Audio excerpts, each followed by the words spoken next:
Good morning, my dear students. So today we are having this video class instead of live session because in our school we will be having the open house meeting. That's why.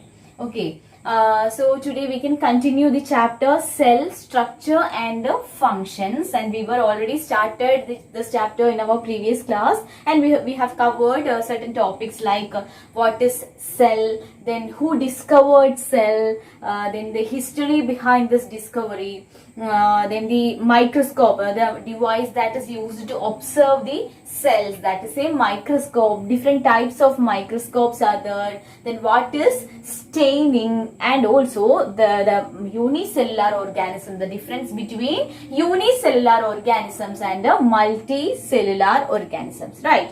So these are the things that we have already studied. And today, then one more thing, the levels of organization. We know that cells are grouped together to perform a specific function that forms the tissues, and tissues groups together to form organs, and different organs are together perform a specific function forming the organ system, and the complete organ systems make up a living organisms, right? So cell is the basic thing of a living organism, or the fundamental unit of living organisms. Now we can study about the shape and size of cell. Based on the shape and size of the cell, cells are categorized into many. So the organisms will be having different types of cells in their body, and that have different functions too. So based on the functions they perform in the organisms, the cells are varying in its shape and size. Not the size of, or not based on the size of organism, whether it is small or whether it is large. It is not the basis of shape and size. The basic thing behind this different shape and size of a cell is its function. Based on the function of a function that is being performed by the organism, the cells are categorized into many based on the shape and size. Okay, now we can discuss about different types of cell based on the shape. Based on the shape, there are different types of cells, like spherical cells are there, then spindle shaped cells, elongated cells, oval shaped cells, and branched cells. First one is spherical cell. Spherical shaped cell is found in, there are some examples also mentioned in your textbook. So spherical shaped cells are found in eggs of some organisms. Eggs of some organisms, many animals. And the spindle shaped cells are present in the smooth muscle fibers. We know that muscle cells are there for our body movement, right? So smooth muscles, the muscles are of different types, and smooth muscle fibers are consist of spindle shaped cells. Okay, and the next one is elongated cells. Elongated cell, the example is nerve cell. Nerve cell. And what is the function of this nerve cell? Yes, nerve cell carry the stimulus. That means stimulus response mechanism is performed by the neurons, and individual units are nerves. So the nerve cells contains the elongated cells. And the next one is oval shaped cells. Oval shaped cells are the red blood cells. We know that blood cells are of different types. White blood cells are there, red blood cells are there, then platelets. These are the three types of blood cells. So among that, the red blood cells, RBCs, are the oval shaped cells. Okay, and coming to branched cells. Branched cells are seen in some osteocytes. It is a group of organisms, osteocytes. Okay, and some cells, they do not have a definite shape. For example, in the case of amoeba, we know that they will be having only a single cell, right? But that single cell perform the entire functions of the body, and they have the ability to change its shape. Due to the presence of a particular structure called as pseudopodia in their body, they have the ability to change its shape. Okay, so the cells are of different shapes based on the function. And the next one is nerve cell. About nerve cell, we know that nerve cells are carrying the information. Nerve cells will carry the messages throughout our body, or the stimulus throughout our bodies. So it is very long, and it has wire-like projections coming out from it. So that it is long, it carries what? It carries the stimulus, or it carries the messages throughout our body. That is why it is having that particular shape. And coming to muscle cell. Muscle cell need to contract and expand during different movements, like, right? So that it will be also having the cells are having long, thin shape. Long and thin shaped cells are there for their easy contraction and relaxation during different movements. Okay, so based on the function, cells are categorized into many, and the picture is given in your textbook about each types of cell. So just go through that pictures. And coming to the cell size, the cell size and its organelles can be measured by fractions of millimeters. By fractions of millimeters, like 1/1000th of a millimeter is termed as micron. 1/1000th of a millimeter is termed as micron or micrometer. And 1 micron is equal to 10⁻³ millimeters. So that much small is the size of a cell. It is the fractions of millimeters. That means micron. 1/1000th of a millimeter is termed as microns, and 1 micron is equal to 10⁻³ millimeters. So we know that we cannot see the cells with our naked eye. We can only see it with the help of a microscope. So with the help of microscope, the size of a cell is magnified. So we can see the cell as an enlarged image, right, through the microscope. And the size of a cell in bacteria, and a cell in bacteria is very small, and then compared to the egg cell of ostrich, egg of ostrich, it is the biggest cell, and the size is given here. 0.1 to 0.5 micrometer is the size of cell of bacteria. Okay, and the size of egg of ostrich is 170 millimeter into 130 millimeter. So that is a microscopic unit which can be represented like that. Okay, and in our body, the red blood cells are having 7 micrometer size, and it is the smallest cell in our body. So RBC is the smallest cell in our body that is having 7 micrometer size. And the nerve cell are the longest cell in human body. The longest cell in human body is nerve cell, and its size is about 100 centimeters. So which is the smallest cell? RBC, red blood cell, is the smallest cell, and nerve cell is the longest cell. Okay, and then the algae Acetabularia, which is a unicellular organism, consists of a single cell, and that is having the length of 10 centimeter. That cell itself have the length size 10 centimeter. Okay, so the size of the cell will be having no relation with the body size of the organism. It is purely based on the function which is to be carried out by the organism. Okay, so the cell size and shape are based on the functions performed by the organisms, not the size of an organism. So for example, the example of an elephant and rat, the nerve cells in both elephant and rat will be long enough to carry the messages. It is not regarding the size of an organism. Okay. And then coming to the parts of the cell. Cell will be having a particular structure and different parts are there. So we need to study different parts of cell. Okay. A cell will be having mainly 3 parts.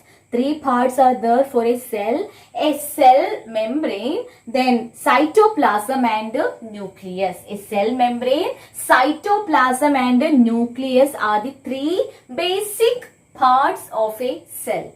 There are lots of other parts, but the basic parts are cell membrane, cytoplasm and nucleus. And now let us discuss each of this in detail. First one is cell membrane. Cell membrane, otherwise called a plasma membrane. The cell membrane, otherwise called a plasma membrane. Each cell will be containing a outer thin covering. That is termed as cell membrane or plasma membrane. And this plasma membrane will be having different functions. So the plasma membrane is a porous membrane and that allows only the entry of particular molecules or particular substances. So that it is also called as selectively permeable membrane. Selectively permeable membrane. Why it is called so? Because it allows the entry and exit of only particular molecules. And it provides the boundary to the cell and it separates the cell from the outside medium. And also it acts to protect the cell. It protects the cell from injury. All these are the functions of plasma membrane or cell membrane. And the next one is it provides in addition to that, the plant cell and bacterial cell have an outer wall surrounding the cell membrane. And that is termed as cell wall. So, in addition to this cell membrane or plasma membrane, in plants and in some bacteria, they will be having an additional membrane in that. Okay. And that is termed as cell wall. So, it is absent in animals and human beings. Cell wall is present only in plants and some bacteria. Okay, so that is one of the difference between plant cell and animal cell. It's very important, you keep in mind.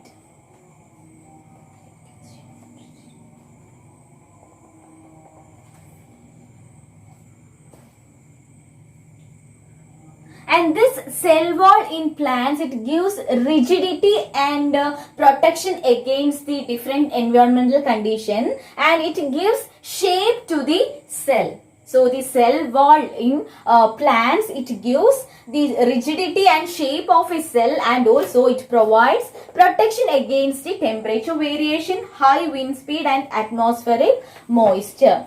So we are discussing about the cell wall or cell membrane or plasma membrane. Cell membrane or plasma membrane is the outer thin delicate membrane present in the cell. And that helps in the to permit or the entry and exit of certain molecule. Only particular molecules are allowed to pass through that, and that is why it is also termed as selectively permeable membrane. And it protects the cell. It gives the cell the cells are separated from the external medium with the help of this outer wall called a cell membrane. And in plants and some bacteria, in addition to the cell membrane, there is another wall present called a cell wall, and that helps to protect against the environmental condition and also it gives shape and rigidity to the plant cell. Okay, and we can observe this plant cell or we can observe the cells through the microscope that we have already studied. And there is an activity to observe onion peel cells under a microscope. So we can observe the onion peel cells through a microscope. And now let's watch a video regarding that. Onion peel. To do the experiment we require cover slip, glycerine, glass slides, onion, watch glasses, distilled water, saffron in solution, forceps, brush, needle, compound microscope, blotting paper.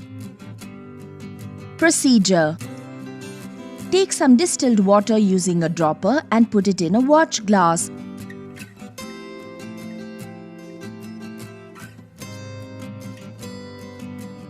Take half a piece of onion from the watch glass and remove a leaf from the onion piece. Remove a piece of transparent onion peel with the forceps. Put the epidermis into the watch glass containing water. Take some saffron in solution using a dropper. Put a few drops of saffron in solution into another watch glass. Using a brush, transfer the peel into a watch glass containing saffron in solution. Keep the epidermis for 30 seconds in saffron in solution so the peel can become stained. Using the brush, take the peel from the saffron in solution and put it into the watch glass containing distilled water. Using a dropper, take some glycerine and put 2 to 3 drops of glycerine in the middle of a dry glass slide. Using the brush, transfer the peel to the slide containing glycerine.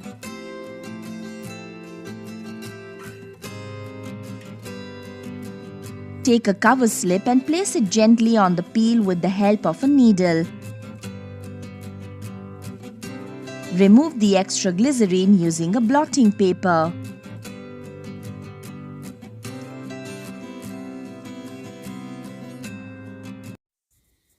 Observe the slide under low power and high power of the compound microscope. So we can observe that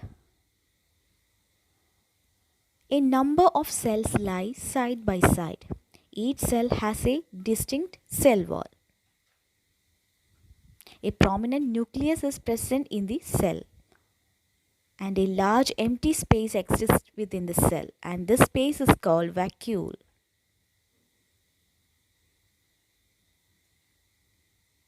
Conclusion: onion peel cells represent plant cells. Like onion, all plants made up of cells. So through this activity, we can observe the cells of onion, and all the plants are made up of cells. It represents that all the plants are made up of cells, right? And there is another activity to observe the cells from the inner lining of our cheek. And let's watch another video about that. To do the experiment, we require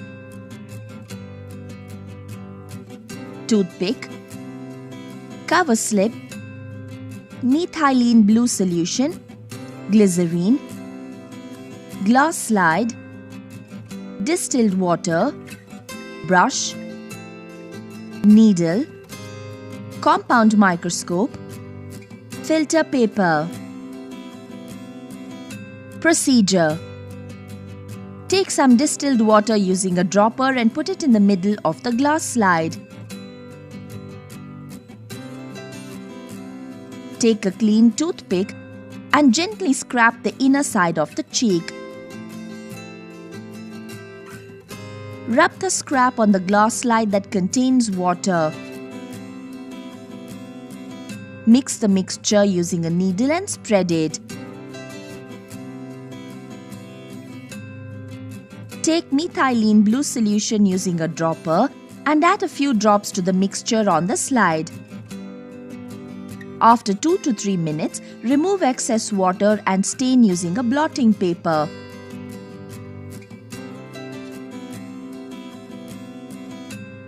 Take glycerine using a dropper and add a few drops of glycerine to the test mixture.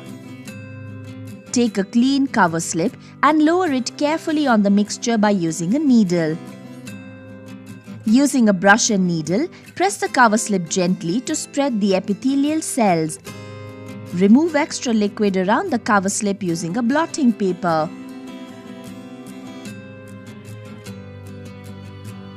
View the slide under the compound microscope.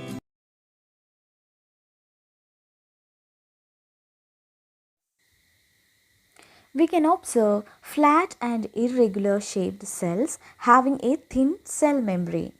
Each cell has a spherical nucleus in its center. And we can also find that there is no cell wall as observed in onion peel cells. And there is no large central vacuole as observed in onion peel cell.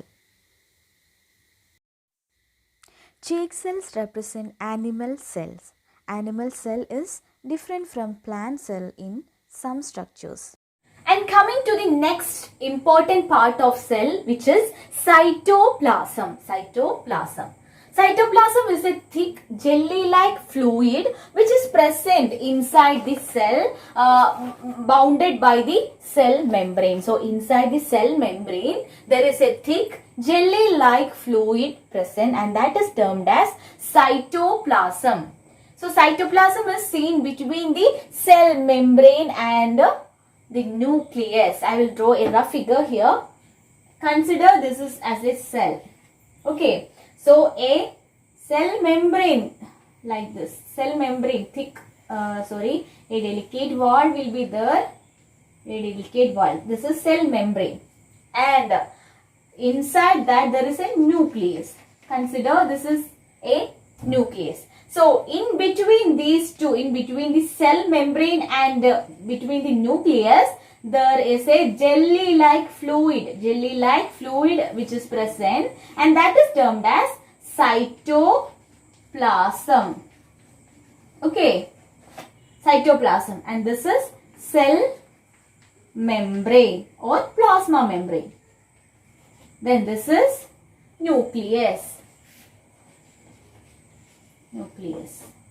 Okay, so these are the three main parts of a cell membrane. Then it is followed by cytoplasm. Cytoplasm is a thick jelly-like fluid substance, and all the chemical reactions inside the cell occur in cytoplasm. So the cell reaction, chemical reactions occurs in the cytoplasm of a cell. And also inside the cytoplasm, very small the cytoplasmic bodies are suspended, and for example like Golgi bodies are there, ribosomes, mitochondria, endoplasmic reticulum, like that numerous cytoplasmic bodies are there, and they are collectively termed as organelles, cell organelles.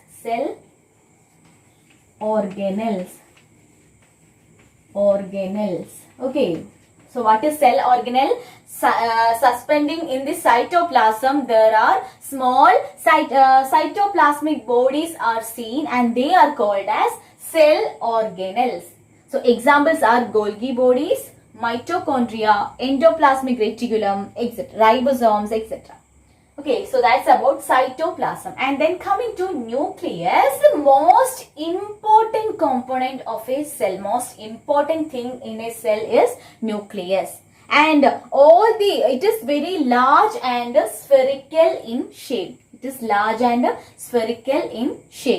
So when we observe it under a microscope after staining, we can clearly see this nucleus at the center. So in animal cell, the nucleus will be at the center. But in the case of plant cell, it is usually seen in the peripheral regions. And why the nucleus is located in different regions, in animals it is present at the center, and in plants it is only in the peripheral region. Why it is present in the peripheral regions? Because in plant cell there is large vacuole is present. So that is another difference between plant cell and animal cell. A large vacuole is present in plant cell. So the nucleus is pushed into the peripheral regions in plant cell. Instead, in animal cell, it is located at the center. Okay, and the nucleus also contains different parts like nuclear membrane is there, nucleoplasm, nucleolus, and chromosome. So there are four main parts are seen inside the nucleus: nuclear membrane, nucleolus, nucleoplasm, and chromosomes. So the detailing regarding this we can discuss in our next class. So today we have studied about the cell shape and size based on the functions they are performed. The cells will be having different size and shape, right? And coming to the different parts of cell, the main parts are cell membrane or plasma membrane, then cytoplasm and nucleus. And the nucleus itself contain many parts like nuclear membrane, nucleoplasm, nucleolus, then chromosomes. And the remaining portion we can discuss in our next class. Thank you.